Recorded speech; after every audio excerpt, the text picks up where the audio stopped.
ಇತ್ತೀಚೆಗೆ ನೀವು ಗಮನಿಸಿರಬಹುದು, ಟೀಮ್ ಇಂಡಿಯಾದ ಸ್ಕ್ವಾಡ್ನಲ್ಲಿ ಕೆಲವು ಅನಿರೀಕ್ಷಿತ ಬದಲಾವಣೆಗಳಾಗ್ತಾ ಇದೆ. ಅದರಲ್ಲಿ ಈಗ ಅತಿ ಮುಖ್ಯವಾಗಿ ಎಲ್ಲರ ಗಮನವನ್ನು ಸೆಳೆದಿರುವಂಥದ್ದು ಹರ್ಷಿತ್ ರಾಣಾ ಅವರ ಕಮ್ಬ್ಯಾಕ್. ಹಾಗೂ ಇದೇ ಸಮಯದಲ್ಲಿ ನಮ್ಮ ಪ್ರಮುಖ ಬೌಲರ್ ಮೊಹಮ್ಮದ್ ಸಿರಾಜ್ ಜೊತೆಗೆ ಮೊಹಮ್ಮದ್ ಶಮಿ ಅವರ ಭವಿಷ್ಯದ ಬಗ್ಗೆಯೂ ಕೆಲವು ಇಂಡಿಕೇಶನ್ ಸಿಗ್ತಾ ಇದೆ. ಇದರ ಹಿಂದೆ BCCI ಮತ್ತು ಟೀಮ್ ಮ್ಯಾನೇಜ್ಮೆಂಟ್ನ ಒಂದು ದೊಡ್ಡ ಲಾಂಗ್ ಟರ್ಮ್ ಪ್ಲಾನ್ ಅಂತೂ ಇದ್ದೇ ಇದೆ. ಅದು ಏನು ಅನ್ನೋದನ್ನು ನೋಡ್ತಾ ಹೋಗೋಣ. ಮೊದಲನೇದಾಗಿ ಹರ್ಷಿತ್ ರಾಣಾ ಅವರ ಬಗ್ಗೆ ಮಾತನಾಡೋಣ.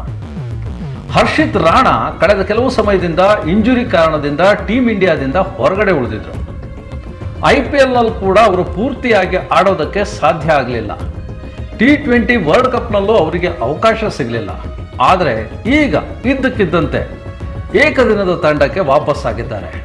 ಅವರು ಸ್ಕ್ವಾಡ್ಗೆ ಬಂದ ತಕ್ಷಣ ಅವರು ಪ್ಲೇಯಿಂಗ್ 11ನಲ್ಲೂ ಆಡೋದು ಬಹುತೇಕ ಖಚಿತ ಅಂತಲೇ ಹೇಳ್ಬೋದು. ಈಗ ಇಲ್ಲಿ ಬಹಳಷ್ಟು ಜನರಿಗೆ ಬರುವಂತಹ ಮೊದಲನೇ ಪ್ರಶ್ನೆ ಅಂದರೆ, ಗೌತಮ್ ಗಂಭೀರ್ ಅವರು ಟೀಮ್ ಇಂಡಿಯಾದ ಹೆಡ್ ಕೋಚ್ ಆದ ತಕ್ಷಣ ಹರ್ಷಿತ್ ರಾಣಾ ಅವರಿಗೆ ಟೀಮ್ನಲ್ಲಿ ಜಾಗ ಸಿಕ್ಕಿದೆ, ಇದು ಎಲ್ಲೋ ಒಂದು ಕಡೆ ಫೇವ್ರೇಟಿಸಮ್ ಅಲ್ವಾ ಅಂತ. ಯಾಕಂದರೆ ಅವರಿಬ್ಬರು IPLನಲ್ಲಿ KKR ತಂಡದಲ್ಲಿ ಒಟ್ಟಿಗೆ ಕೆಲಸ ಮಾಡಿದವರು.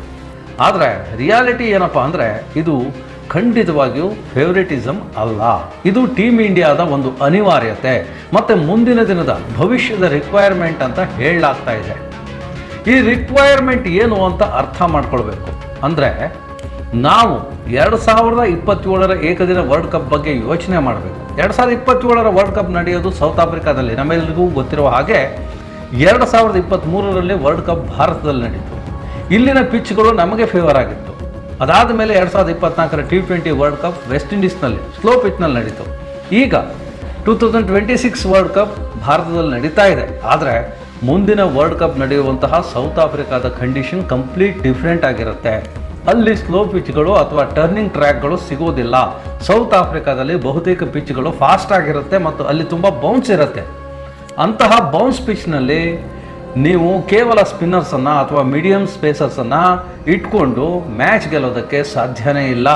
ಅಲ್ಲಿ ನಮಗೆ ಹಿಟ್ ದ ಡೆಕ್ ಹಾರ್ಡ್ ಬೌಲರ್ಗಳು ಬೇಕಾಗತ್ತೆ. ಅಂದರೆ ಯಾರು ಬಾಲನ್ನು ಜೋರಾಗಿ ಪಿಚ್ ಮಾಡಿ ಹೊಡೆದು ಬೌನ್ಸ್ ಜನರೇಟ್ ಮಾಡ್ತಾರೋ ಅಂತಹ ಫಾಸ್ಟ್ ಬೌಲರ್ ಬೇಕು. ಅವರಿಗೆ ಒಳ್ಳೆ ಹೈಟ್ ಇರಬೇಕು ಮತ್ತು ಅವರ ಬೌಲಿಂಗ್ ಸ್ಪೀಡ್ ಕನಿಷ್ಠ 140 ಅಥವಾ ಅದಕ್ಕಿಂತ ಹೆಚ್ಚಿರಬೇಕು. 130 ಸ್ಪೀಡ್ನಲ್ಲಿ ಬೌಲಿಂಗ್ ಮಾಡಿದರೆ ಅಲ್ಲಿನ ಬ್ಯಾಟ್ಸ್ಮನ್ಗಳಿಗೆ ಅದು ತುಂಬ ಸುಲಭ ಆಗಿಬಿಡುತ್ತೆ. ಹರ್ಷಿತ್ ರಾಣಾ ಅವರ ಬೌಲಿಂಗ್ ಸ್ಟೈಲ್ ಎಕ್ಸಾಕ್ಟ್ ಆಗಿ ಅದೇ ರೀತಿ ಇದೆ. ಅವರು ಒಳ್ಳೆ ಫೇಸ್ನಲ್ಲೇ ಬೌಲಿಂಗ್ ಮಾಡ್ತಾರೆ ಮತ್ತು ಬಾಲನ್ನು ಹಾರ್ಡಾಗಿ ಹಿಟ್ ಮಾಡ್ತಾರೆ. ಇದರಿಂದ ಸೌತ್ ಆಫ್ರಿಕಾದ ಕಂಡೀಷನ್ಸ್ಗೆ ಅವರು ಪರ್ಫೆಕ್ಟ್ ಮ್ಯಾಚ್ ಆಗ್ತಾರೆ. ಮತ್ತು ಕೇವಲ ಬೌಲಿಂಗ್ ಮಾತ್ರ ಅಲ್ಲ, ಟೀಮ್ ಇಂಡಿಯಾಕ್ಕೆ ಈಗ ಇನ್ನೊಂದು ದೊಡ್ಡ ತಲೆನೋವಾಗಿರೋದು ಬ್ಯಾಟಿಂಗ್ ಡೆಪ್ತ್. ನೀವು ನಮ್ಮ ಇಂಡಿಯಾದ ಲೈನಪ್ ನೋಡಿದ್ರೆ ನಮ್ಮ ಟಾಪ್ 5 ಅಥವಾ ಟಾಪ್ 6 ಬ್ಯಾಟ್ಸ್ಮನ್ಗಳು ಯಾರು ಬೌಲಿಂಗ್ ಮಾಡೋರಲ್ಲ. ವಿರಾಟ್ ಕೊಹ್ಲಿ ಅಥವಾ ರೋಹಿತ್ ಶರ್ಮಾ ಪಾರ್ಟ್ ಟೈಮ್ ಆಗಿ ಬೌಲಿಂಗ್ ಮಾಡಿದ್ರೂ ಅವ್ರ ಮೇಲೆ ಡಿಪೆಂಡ್ ಆಗೋದಕ್ಕೆ ಚಾನ್ಸೇ ಇಲ್ಲ. ಅದೇ ರೀತಿ ನಮ್ಮ ಮೇನ್ ಬೌಲರ್ಗಳಾದಂತಹ ಜಸ್ಪ್ರೀತ್ ಬುಮ್ರಾ ಇರ್ಬೋದು, ಕುಲ್ದೀಪ್ ಯಾದವ್ ಇರ್ಬೋದು, ಹರ್ಷದೀಪ್ ಸಿಂಗ್ ಇರ್ಬೋದು, ಇವರಿಂದ ನಾವು ಬ್ಯಾಟಿಂಗನ್ನು ನಿರೀಕ್ಷೆ ಮಾಡುವಂತಿಲ್ಲ. ಇದರಿಂದ ಏನಾಗುತ್ತೆ ಅಂದರೆ, ನಂಬರ್ 8 ಪೊಸಿಷನ್ನಲ್ಲಿ ಬರುವಂತಹ ಪ್ಲೇಯರ್ಗೆ ಬ್ಯಾಟಿಂಗ್ ಗೊತ್ತಿಲ್ಲ ಅಂದರೆ ಟೀಮಿನ ಬ್ಯಾಟಿಂಗ್ ಡೆಪ್ತ್ ತುಂಬ ವೀಕ್ ಆಗುತ್ತೆ. ಒಂದು ವೇಳೆ ಟಾಪ್ ಆರ್ಡರ್ ಬೇಗ ಕೊಲ್ಯಾಪ್ಸ್ ಆದರೆ ಕೊನೆಯಲ್ಲಿ ಮ್ಯಾಚ್ ಫಿನಿಶ್ ಮಾಡೋದಕ್ಕೆ ಯಾರೂ ಕೂಡ ಇರೋದಿಲ್ಲ.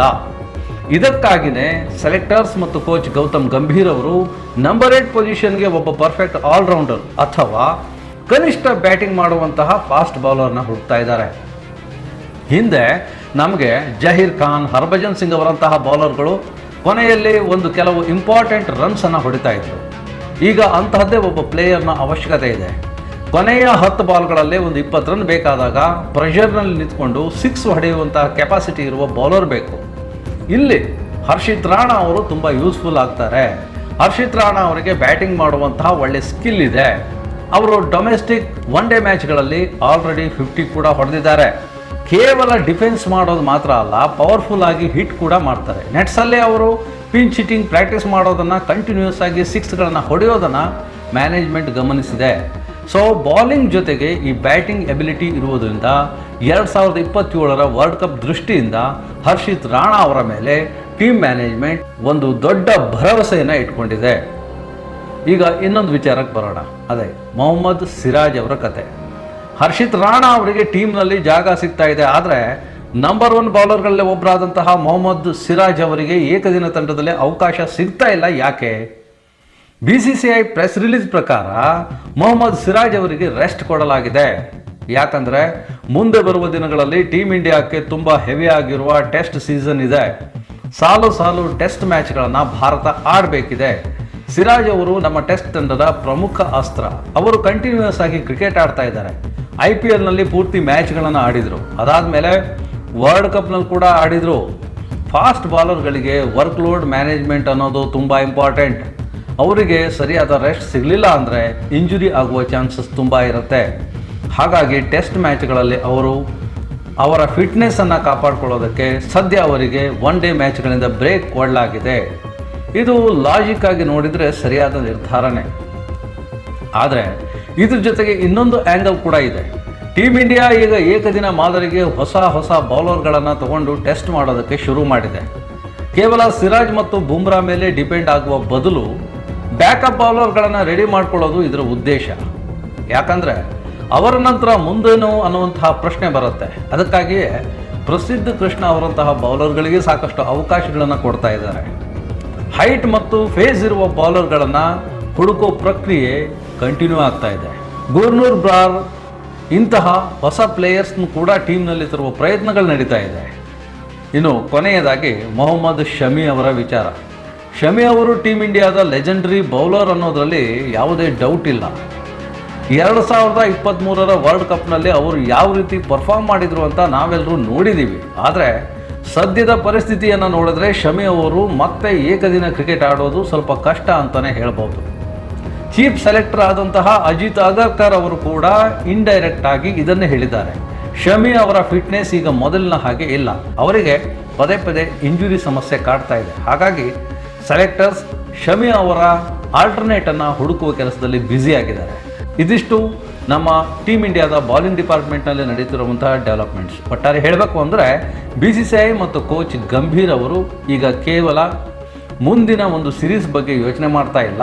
ಅವರ ಕಣ್ಣು ನೇರವಾಗಿ 2027ರ ಸೌತ್ ಆಫ್ರಿಕಾದಲ್ಲಿ ನಡೀತಾ ಇರುವಂತಹ ವರ್ಲ್ಡ್ ಕಪ್ ಮೇಲಿದೆ. ಅಲ್ಲಿನ ಪಿಚ್ಗಳಿಗೆ ಸೂಟ್ ಆಗುವಂತಹ 140ಕ್ಕಿಂತ ಹೆಚ್ಚು ಸ್ಪೀಡ್ನಲ್ಲಿ ಬೌಲಿಂಗ್ ಮಾಡುವಂತಹ ಜೊತೆಗೆ ನಂಬರ್ 8ನಲ್ಲಿ ಬಂದು ಡೀಸೆಂಟಾಗಿ ಬ್ಯಾಟ್ ಮಾಡುವಂತಹ ಪ್ಲೇಯರ್ಸ್ನ ಅವರು ರೆಡಿ ಮಾಡ್ತಿದ್ದಾರೆ. ಈ ಎಲ್ಲ ಬದಲಾವಣೆಗಳು ಎಷ್ಟರ ಮಟ್ಟಿಗೆ ವರ್ಕೌಟ್ ಆಗುತ್ತೆ, ಹರ್ಷಿತ್ ರಾಣಾ ಇಂಟರ್ನ್ಯಾಷನಲ್ ಲೆವೆಲ್ನಲ್ಲಿ ಹೇಗೆ ಪರ್ಫಾರ್ಮ್ ಮಾಡ್ತಾರೆ ಅನ್ನೋದನ್ನು ನಾವು ಕಾದು ನೋಡಬೇಕಾಗಿದೆ. ನಿಮ್ಮ ಪ್ರಕಾರ ಹರ್ಷಿತ್ ರಾಣಾ ಅವರ ಸೆಲೆಕ್ಷನ್ ಬಗ್ಗೆ ಏನು ಅನಿಸುತ್ತೆ? ಇದು ಸರಿಯಾದ ನಿರ್ಧಾರನ ಅಥವಾ ಸಿರಾಜ್ ಅವರಿಗೆ ಅವಕಾಶ ಕೊಡಬೇಕಿತ್ತಾ? ನಿಮ್ಮ ಅನಿಸಿಕೆಗಳನ್ನು ಕಮೆಂಟ್ ಮಾಡಿ. ಧನ್ಯವಾದಗಳು.